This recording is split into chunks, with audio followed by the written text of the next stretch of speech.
Welcome to the Private School Leader Podcast, where private school leaders learn how to thrive and not just survive as they serve and lead their schools. I strongly believe that it is possible to have a long and happy and fulfilling career as a private school leader. And my passion is to help you figure out exactly how to do just that, right here on the Private School Leader Podcast. I'm your host, Mark Minkus. I've read a lot of leadership books over the years, and in fact, on my website, I have a tag called Top 10, a page on the website, and it's the top 10 leadership books and the top 10 time management books that I recommend. And you can find that at theprivateschoolleader.com/resources. And from among those books, I want to talk to you about a very special book, and it's called Atomic Habits, an easy and proven way to build good habits and break bad ones by James Clear. And I think this is an extremely important book. I think James Clear is brilliant. I think there are so many practical applications for private school leaders, but also just for us as human beings, as people, as we move through with our families, with partners, spouses, kids, our daily lives, just all of the things that are in this book. But his book emphasizes the importance of consistent, incremental progress, and then provides actionable advice to achieve lasting behavior change. That's right from the back cover of the book. And so what I'm going for today is that I want you to think about why James Clear decided to name his book Atomic Habits.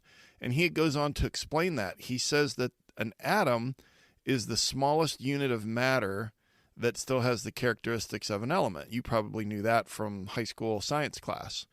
And so the whole idea behind Atomic Habits is that these tiny little incremental changes spread out over a long period of time can make huge changes in your life, to your habits, and honestly, in my experience, to my level of happiness and how I show up for work every day. And so on today's episode of the Private School Leader Podcast, we are going to look at the 5 most powerful leadership lessons from Atomic Habits by James Clear. But before we get into today's topic, I want to say thank you for listening to the podcast by giving you a free gift. And it's called the 7 Steps to Having Successful Meetings with Upset Parents. And this is an 11-page PDF that gives you a step-by-step plan to have better meetings with the parents at your school. And every good coach has a game plan, every good teacher has a lesson plan, but I think that too many private school leaders don't have a plan when they sit down to meet with an upset parent. Well, now you have a plan, and you can grab this free guide at theprivateschoolleader.com/meeting. And if you want to feel more confident and be less stressed when you meet with a parent, you can get the 7 steps to having successful meetings with upset parents at theprivateschoolleader.com/meeting. And that's a free gift to you just to say thank you so much for listening to the podcast. And I'd like to ask you for a favor. If you have gotten any value from this podcast, from any of the episodes, I would love it if you would please share the podcast, share the link, tell one other leader, school leader in your life about the podcast. Think about someone. I know that many of you have emailed me and said that you've shared it with your team, but just think about one school leader in your life that you haven't shared this with. Share the podcast. And then a second part to this favor is that I'd love for you to take a moment and just think about the people at your school and think about an aspiring leader at your private school and share the podcast with them. I want to help as many leaders as possible, and so thank you for helping me spread the word. And so I said on today's episode that we are going to talk about atomic habits, and more specifically, I'm going to share with you 5 quotes that I think are very powerful. They've had an impact on my life, an impact on my practice, both at school and outside of school. And I want to share them with you and then just elaborate on each quote and how we can apply that to our roles as private school leaders. But before I do that, I want to take a quick summary of the book Atomic Habits. And again, this will just take a couple minutes I'm not looking to do, a whole episode on, point by point, all the different things that he talks about in the book. If you're interested, of course, you can buy it. I will link it in the show notes at theprivateschoolleader.com, episode 53. But let's just take a couple of minutes and talk about a summary of this great book. And so James Clear talks about the power of atomic habits, and just he emphasizes that small incremental changes to your habits can lead to significant improvements over time. And that's going to be a recurring theme in this episode. I think that sometimes we focus too much on big goals and accomplishing big goals, and we overlook the little tiny improvements that we can make if those are repeated over time. And like I said at the top of the episode, he calls these small changes atomic habits because, like atoms, they are the fundamental units of behavior, and atoms are the fundamental matter in the universe. And so that's just kind of a quick introduction of the power of atomic habits. And then there's two other things I want to talk about very quickly. One is called the habit loop. The habit loop. And so James Clear talks about the habit loop, which consists of a cue, a craving, a response, and a reward. A cue, a craving, a response, and a reward. And then, of course, that's a loop. It's a cycle. And understanding this loop is essential for both creating good habits and breaking bad ones. And so we know that we have some bad habits in our lives that we'd like to stop doing.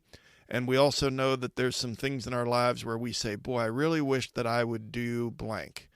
And we have good intentions, but I've found that understanding the habit loop of a cue, a craving, a response, and a reward goes a long way to help when we are trying to create good habits and break bad habits. And then the final piece of this quick summary of the book are the 4 laws of behavior change.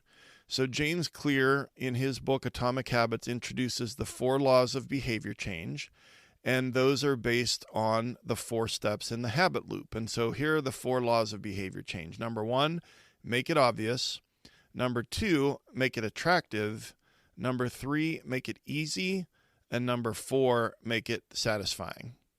And these laws can be used to create and reinforce good habits while breaking bad ones. And so I'll just give you a quick example of how I use this in my life. And so it says, I'll just pick one of them. It says, make it easy. So if I'm going to get on the elliptical before, get up, go get on the elliptical before I shower and go to work, I got to make that super easy. I have to have like my shoes they're out in the right place, and socks and, just whatever I need to just get out of bed and go do the thing without really even thinking about the thing. Because the more friction there is, the more things that keep us from doing the thing, then the less likely we are to do it. And, of course, he goes into great depth with all of the different steps of the 4 laws of behavior change, but that's just a quick example of one of the 4 laws. So again, that's the book, and I highly recommend it, and for a lot of different reasons. But rather than talk about habits and talk about all of the different things that I just mentioned as far as the real keys of the book, what I decided to do is to take 5 quotes from the book and apply them to our leadership at our private schools. And so I'm going to give you a quote, and then I'm going to elaborate on it in how I've used it in my life, but also how it can help you at your school. All right. Quote number 1, you do not rise to the level of your goals, you fall to the level of your systems. You do not rise to the level of your goals, you fall to the level of your systems. So to illustrate this, I'd like for you to think for a moment about being at the circus and seeing 2 trapeze artists. And if you've never seen that in person, I'm sure you've seen videos or seen it on TV, but you've got these 2 trapeze artists, and they're swinging from the trapeze, and they're flipping, and they're jumping, and they're catching each other. But you know as well as I do that almost without exception, especially when they're practicing, that there is a big net underneath the trapeze artists, several feet above the floor. And you can probably even picture that in your own mind if you've ever seen that, when they get, even at the end, if they don't mess up at all, they have to get down from the trapeze and they do some flips and then they land elegantly on that big net, and they bounce up into the air. So picture that giant net that's several feet above the concrete floor. Okay, so you've got that mental image. Here's the thing. Goals can motivate us, but goals can also lead to disappointment. And so this quote says, you don't rise to the level of your goals, you fall to the level of your systems. What I've found in my life, and I'll talk about this a little bit later in the episode, is some of my biggest goals, even when I reached them, there was still kind of a feeling of being underwhelmed. There was a feeling of like, is this all there is? It didn't feel as good as I thought it was going to feel when I reached that goal. And sometimes that can happen. Maybe it's happened to you.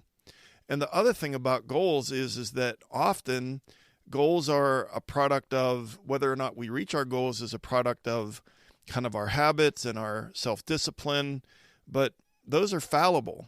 And to prove that, all the statistics about New Year's resolutions. We come into the new year, we've got these 3 New Year's resolutions that we're just very adamant and very determined that we're going to accomplish them this year. This year is going to be different. And then what happens is that by February 1st, about 85% of New Year's resolutions have already fallen off. And so why am I talking about trapeze artists? Well, here's the thing. The net is your system, okay? The net is your system. And so let me give you an example. Let's say that I've recognized that in the past, this is true, and I'm giving you a real example in my life, that I've found that I'm dipping in and out of email all day long, in school, out of school, and it's making me very unproductive because I'm just spending time going through emails as they come in, and I'm not really working on the important stuff, and then I have to do the important stuff at the end of the day, and then I can't leave on time, or I'm doing it in the evenings and the weekends. Okay, so you get the picture. So that was me, for sure. And so I created a system, and this is in, I think it's episode 4. I will link the episode in the show notes, but it might actually be episode 7. But anyways, I will link it in the show notes, and it's called the 4 Productivity Hacks for Busy Private School Leaders. I'll make sure I link it in the show notes at theprivateschooleader.com/episode 53. Okay. But in that episode, I talk about how your email inbox is a chronological list of everyone else's priorities. And that the way to get out of that hamster wheel or that treadmill of just constantly checking emails is to set aside a time in the morning and a time in the afternoon where you're going to check email, and then to have the discipline to not check email at other times of the day. And I'm not going to get into all of that about that system, and you might be skeptical and be like, yeah, right, that would never work. That's what I used to think too. But it is episode 7. I'm looking at my notes here, so sorry about not knowing that before. So I will link that in the show notes. But the system, my point is this. If I'm up on the trapeze and I'm the private school leader and I'm doing all the crazy stuff that we all do during the school day, and I have good intentions to not be going in and out of email all day long, I'm not going to rise to the level of my goal. My goal is to be productive and to not be in email all day long. I'm not going to rise to the level of my goal. I'm going to fall to the level of my system. And so my system is built in, and so it makes it so that I do not check email all day long, because I know I have scheduled times when I'm going to check email, and I know that at my school that there's about 6 different ways that people can get a hold of me if there's something more urgent than what would be in an email. Okay. We try to convince ourselves that our email inbox is where all the urgent stuff is, and it's not. Okay. It's other people's definition of urgent. And so that's one example of how I could have all of the self-discipline and all the good intentions that I'm not going to check email all day long. But if I didn't have a system, I would go splat on the concrete floor as the trapeze artist. But I fall only as far as the net. My system catches me. Here's another example, and this is also in episode 7. So if I'm off in the school somewhere and I'm doing whatever, and I come back to my desk and I just plop down, okay? And you've probably done this before. And if any of you have ever seen a teenager, especially a teenage boy, kind of standing at a refrigerator with the door open, just staring into the refrigerator, hoping for something to jump into his mouth, you've seen the same look on that teenager's face is the look on your face when you come back from somewhere and you plop down and you're sitting there at your desk. And you know what most of us do? We're sitting there for a couple of seconds, maybe a minute, and then we open up email and we start checking email, okay? And I can just see so many of you nodding as you're driving to or from school or on a walk or running errands, listening to this podcast, that you're like, yep, that's exactly what I do. And there are lots of reasons that we do that. The false productivity trap, I did an episode on that, and those are the brain science reasons that we check email all day long. But one of the things that I've done, and here's another system, and I mentioned this in episode 7, it's called the power of an index card. And so on the corner of my desk, right now at school, on the corner of my desk is a white index card, and on it is the date from, I'm recording this on a Sunday afternoon. Tomorrow morning, I'm going to replace Friday's index card with one for Monday, and I'm going to write my compelling reason why at the top, throwing starfish, and I'm going to write the date, and then I'm going to write my 3 must-dos for the day. And so guess what? When I come back from somewhere and I'm tired and I'm distracted and I just had a interaction with a teacher in the hall or an uncomfortable interaction with a parent, at dismissal time, whatever, I come back, I sit down at my desk, I plop down and I'm staring at my computer. But you know what I don't do? I don't open email. And the reason that I don't open email is not because I have all this self-discipline, it's because I have a system. And my system is immediately I turn and I look at my white index card and I start working on my must-do list. And so you can see what I'm saying, that systems drive behavior. And I'm going to give you a quote, another quote just from the book. It says, the systems and habits you implement influence your daily actions and behavior. If your systems are well designed and aligned with your goals, they will support and propel you towards those goals. That's what I want for you. I don't want you to be exhausted and feel like you got nothing done at the end of the day. And so whether this system is, scheduling time for email or having that index card in the corner of your desk, just remember the quote: we do not rise to the level of our goals, we fall to the level of our systems. And then think about you as that trapeze artist trying to balance everything, trying to get everything just right during your school day while the tyranny of the urgent is raging around you. And then you come back to your desk, and then what do? Well, you engage with low productivity tasks like checking email because it gives you a little bit of a dopamine hit. But my point is that we need to have systems built in that will help us to be productive, and we can have systems that are built in to help us stick to the boundaries between school and home. And so I think that we just kind of go along with our lives and with our work, and we don't really think about our work. And then we just think that if we have some big goals, that we're going to meet those goals, but then we're doing a lot of worst practice when it comes to time management and productivity. So quote number 1, I'll read it one last time. You do not rise to the level of your goals, you fall to the level of your systems. All right, quote number 2. Every action you take is a vote for the kind of person you wish to become. Every action you take is a vote for the kind of person you wish to become. I actually have this printed out on a little mini poster, and it's on the wall when I do the elliptical, and I can see it every day because I want to be a healthy person, that a healthy older person too, that's not, has all kinds of physical problems and all the those kinds of things that go along with being sedentary and not being active. And so I'm casting a vote for the kind of person that I wish to become. I want to be a healthy older person. So when I do that, I don't feel like doing it. I don't want to do it, but I'm casting a vote for the kind of person that I want to become. And I really believe that leadership is about identity and values more than it is about skills. And I want to pause and say that one more time. I really believe that leadership is more about identity and values, much more so than it is about skills. I talk about this with my leadership coaching clients. And when the people that I coach, the first session, I ask them to tell me about their childhood and college and their first job and the leaders that influenced them, or, anything that was a big thing that, impacted them in a big way in their life. And that's the starting point. And we need to get clear on the kind of person that we want to become.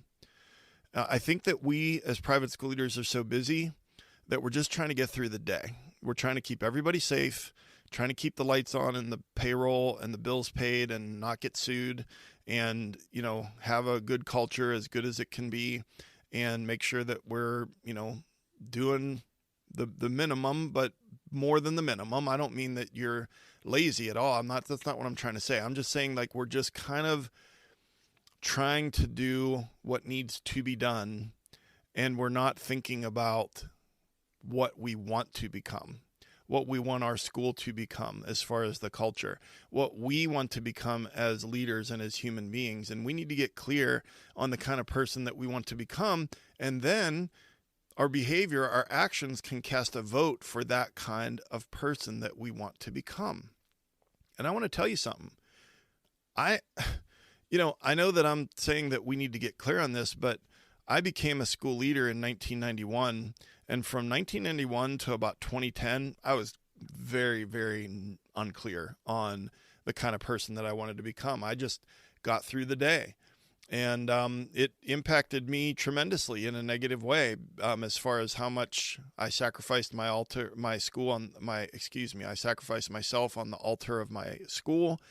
And it impacted my relationship with my wife and my daughters and my physical health. But then I got clear and decided I wanted to be a present husband, I wanted to be a good father, and I wanted to be a servant leader with integrity. And just getting clear on those things, and then aligning my behavior and my actions and my choices, and having them be the things that would cast a vote for that kind of person that I wanted to become. Well, being a present husband, if I'm charging the phone next to the bed and I wake up and I'm checking email laying next to my wife before I say good morning to her, or if at the dinner table my kids are trying to tell me about their day and I'm on my phone checking email from school, if I'm being evasive in a meeting and kind of telling half-truths to a teacher and a half-truth to a parent so that I don't have to deal with discomfort, I'm not casting a vote to be a present husband. I'm not casting a vote to be a good father. I'm not casting a vote to be a servant leader with integrity. And so once you get clear on who you want to become, then you can write that down, and then you just think about, okay, well, what steps do I need to take to get there? And think about small actions over a long period of time. Small actions over a long period of time. And this really just underscores the idea that your daily choices and actions are not just isolated events, but they're cumulative decisions that shape your identity and your character over time. Let me hit you with that again. Your daily choices and actions are not just isolated events. They don't happen in a vacuum. But in fact, they are cumulative decisions that shape your identity and character over time. And I know that that might sound like a lot to just take in and be like, you know what? I'm just trying to hang in there. I'm just trying to get through the day. I get that. I was in survival mode for years. But when you have some purpose, when you have a vision for yourself, for your school, for your family, when you can, something that can get you excited and get you out of bed more than just like hanging on for dear life and getting through the day, those small choices, even if you just make one little thing, you spend 5 minutes on something that's going to happen more than a year in the future, those kinds of things can be disproportionately encouraging to you and just the cumulative effect of those small choices. And then the last thing on this one quote I want to say is that, James Clear uses the metaphor of casting a vote. And by doing that, he emphasizes that each action you take contributes to a larger narrative. Just as voting in an election influences the direction of a country, your daily actions influence the direction of your life and your personal development, end quote. So we know that if we vote, that is for a local election, or if it's for a presidential election, that our vote counts, our vote matters, and it contributes to a larger narrative. Well, think about it. If you could think about it in this way, that if each day, when I don't feel like it, when I get up and, get on the elliptical, or when I, count my Weight Watchers points, or when I, take the stairs instead of taking the elevator at school, like, I don't want to do those things, but those little things, I'm casting a vote for being a healthy older person. And that's going to add up over time, and God willing, then I'll be a healthier older person. There's no guarantees of that, but if I sit around, do nothing, eat all of this food that's high in saturated fat, and don't move myself, and just, then I'm casting a vote for the kind of person that I'm going to become if I do those choices as well. And so I don't want to beat a dead horse. You get the idea, but I just really want to hit you with that quote one more time because it's so powerful. Every action you take is a vote for the kind of person you wish to become. All right, quote number 3. You should be far more concerned with your current trajectory than your current result.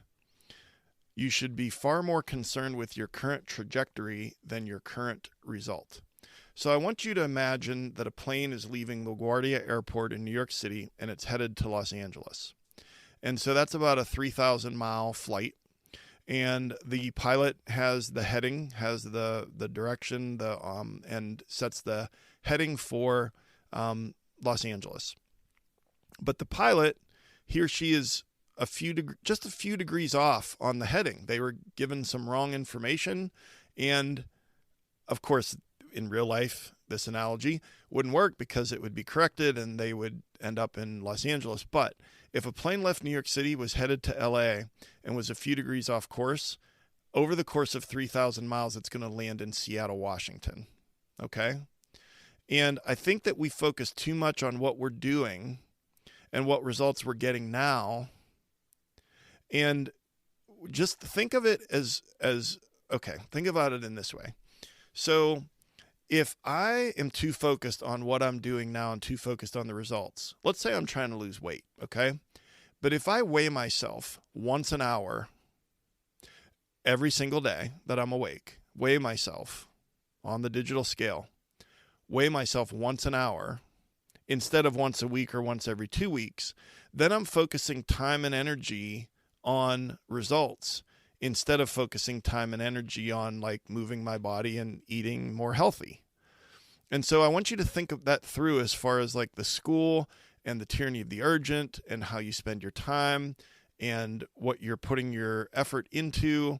And, I think sometimes we fall in love with results and we don't think about direction or trajectory. And I think that as private school leaders, we just focus more on move, what's next, move, what's next, than we do on the direction that we're going. And we are the ones as the school leaders that need to set the course. We need to get the heading, and then we need to lead. But sometimes, because of all of the circumstances that converge at private school leadership, we are so focused on just moving the thing forward that we don't always focus on the direction. And this is like a forward-looking perspective that takes into account like the trends and patterns of your behavior and the choices. So it's a future orientation, but it also encourages taking a long-term view of your progress and goals. Okay, so just pause there for a minute. Honestly, the reason that it's called tyranny of the urgent is because the tyrant is the loudest and latest thing that's right in your face, and then you deal with it, right? And that is the opposite of a long-term view. And I know we can't always take a long-term view on progress and goals when it comes to our school, when it comes to ourself and our mental health and our physical health and our relationships with our family and our friends. But focusing solely on the results may not reflect the full story. And short-term setbacks are going to occur. Fluctuations in your quote-unquote success are going to occur.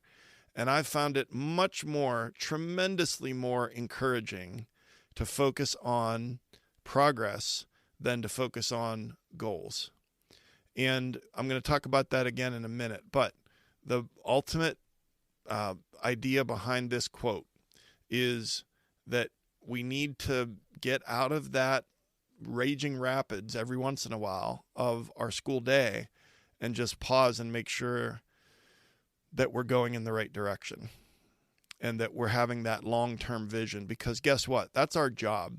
You know, the seventh grade math teacher, the third grade language arts teacher, they're supposed to focus on what they're doing with those children in their classroom. As the school leader, we're the ones that need to see farther and sooner than anybody else. And so quote number 3 is you should be far more concerned with your current trajectory than your current result. All right. That brings us to quote number 4. Quote number 4, it is so easy to overestimate the importance of one defining moment and underestimate the value of making small improvements on a daily basis. And this kind of goes along with quote number 3, but it's slightly different, and I just wanted to emphasize it, that we overestimate the importance of one big moment and underestimate all those small improvements over time on a daily basis. So this highlights the significance of just consistent incremental progress and our tendency as people, as human beings, but also as leaders, to focus too much on like the major transformative events. And so, like, for instance, big things at our school, like the annual gala or graduation or field day or getting your accreditation plaque, or like some things that happen only once a year or once every few years are like pretty big things, and a lot of planning go into them and a lot of, but I want you to fall in love with progress and not fall in love with the outcome. And I want to say that again. I want you to really tune in and listen. I know that you're usually multitasking when you are listening to this podcast. I actually encourage you to do that. But if you could just listen closely for a minute, I want you to fall in love with progress and not fall in love with the outcome. Because sometimes, I'll just speak personally, when I accomplish a goal, sometimes it feels underwhelming, and I'm expecting it to be the key to my happiness, or to just have this significantly improved mindset or state of mind and just have this joy when I reach a goal. But I want to tell you something. In the years 1999 to 2001, I want to tell you what was going on in my life. All right. During those 2.5 years, I earned my master's degree every Tuesday night from 6 to 10 p.m. for 2 years. Okay. Oversaw a $1 million building project of a gymnasium with 4 classrooms and locker rooms and a kitchen. Okay. A capital campaign that paid for the building project, but also started a teacher endowment fund. So over $1 million capital campaign. Achieved initial accreditation for our school. And at the time, my daughters, in the year 2000, we'll just pick a date, and my daughters were ages 6, 4, and 2. Okay. So got my master's, $1 million building project on campus. Campus is all torn up. You know the drill. Capital campaign and initial accreditation. All right. Well, you would think that when, that was all wrapping up, that I would have been like top of the world, on cloud 9, whatever phrase you want to use about how happy I was. It was actually the opposite. I just kind of felt very uneven, very unbalanced, very just, I don't know. It was just kind of empty. I was expecting it to be this amazing feeling of accomplishment, and to some degree it was, but I just think that sometimes that we put so much into goals and how we're going to feel when we reach those goals that we don't fall in love with progress. We fall in love with goals. And I want you to do the opposite. So Labor, I just wrote this in my notes, labor quietly and consistently in small ways, and the cumulative effect will be huge. Okay? Do you want to change the culture at your school? Do you want to improve student behavior at your school? Do you want to exceed your enrollment goals? That's some pretty big stuff, right? Well, how are you going to get there? Well, first step is clarity, and then it's small improvements, small progress every day. Of course, working your butt off, optimizing your team, all of those things. But the accumulation of small daily improvements is most effective and most sustainable when it comes to achieving meaningful success, especially school-wide. So I know that that's very similar to quote number 4, but the idea is that we tend to overestimate. I'll just read the quote because it says it better than I can. Quote number 4, it's so easy to overestimate the importance of one defining moment and underestimate the value of making small improvements on a daily basis. And then finally, that brings us to quote number 5. Quote number 5 says, you don't have to be the victim of your environment. You can also be the architect of it. Quote number 5 says, you don't have to be the victim of your environment. You can also be the architect of it. And in essence, it means that you are not solely at the mercy of your surroundings or your upbringing or your past or external factors or the market or competition or the weather or inflation or all of those things. There's some people in your life that that it doesn't matter. The market conditions are never right. The weather is never correct. The weather is never right. The situation is never right for doing the thing, whatever the thing is. And there are people in this world that are addicted to making excuses. But as leaders, I'm not saying that we need to be Pollyannas and have our head in the clouds and never have our feet on the ground and that we're just not living in reality. I'm not talking about toxic positivity. I'm talking about optimism and just taking ownership of the fact that, yes, these things are true and these things exist in my world, but I can take a proactive approach to these things. And so while your environment and your life circumstances can have a significant impact on your life, you have the capacity to exert control and influence over some of those things. And you can actively design and create the life you want rather than just passively accepting what life hands you. You can actively design and create the life you want rather than passively accepting what life hands you. You can actively design and create the kind of school that you want instead of passively accepting what your school is right now. And this quote really encourages a mindset of empowerment and responsibility as opposed to excuse making.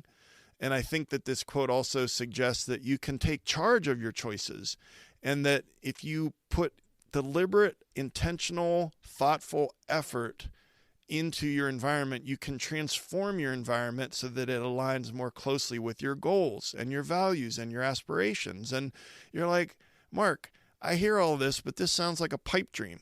I'll just go back to what I said before as one example. I'm a busy school leader and I was just, going through the day and just getting in and out of email all day long, coming back from somewhere and just didn't know what to do next. Didn't have the brain power to figure it out, so I just opened up email.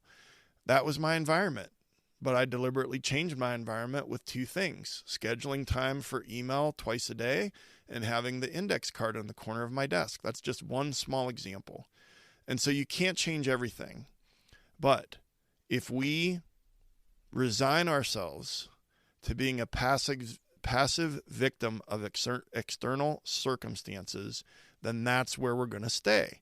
Could say, well, my board sucks, or my head of school is terrible, or the parents at my school are awful.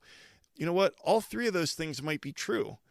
But if you are confident that you're in the right place, at least for right now, then you can make proactive, positive changes, but you have to have a mindset shift, or you're going to just have a self-fulfilling prophecy. You know that quote, if you believe you can or you can't, you're right. And so I don't want you to be a victim of your circumstances. I want you to take control. And so quote number 5, you don't have to be the victim of your environment. You can also be the architect of it. And so the big takeaways from today's episode, we talked about the power of atomic habits with James Clear's book about the power of making small incremental changes. He calls them atomic habits because, like the atom, they are just fundamental, smallest fundamental matter in the universe, that these tiny little changes over time can be very, very powerful. And I'll hit you with these 5 quotes again, and they'll be in the show notes at theprivateschoolleader.com/episode 53. Quote number 1, you do not rise to the level of your goals, you fall to the level of your systems. Quote number 2, every action you take is a vote for the kind of person you wish to become. Quote number 3, you should be far more concerned with your current trajectory than your current result. Quote number 4, it is so easy to overestimate the importance of one defining moment and underestimate the value of making small improvements on a daily basis. And quote number 5, you don't have to be the victim of your environment. You can also be the architect of it. And I like to wrap up each episode with a call to action. I would like for you this week to spend 15 minutes, just pick one of these quotes and spend 15 minutes this week thinking about how you can apply it to your life at school and at home. All right, so let's wrap it up. I have another free resource for you called The Top 6 Ways to Protect Your School from a Lawsuit. This is a 10-page PDF that will help keep you and your staff safe and your students safe and help keep you out of court. Litigation is expensive, time-consuming, and very stressful, and this common sense guide will help you to be more intentional and proactive when it comes to protecting your school.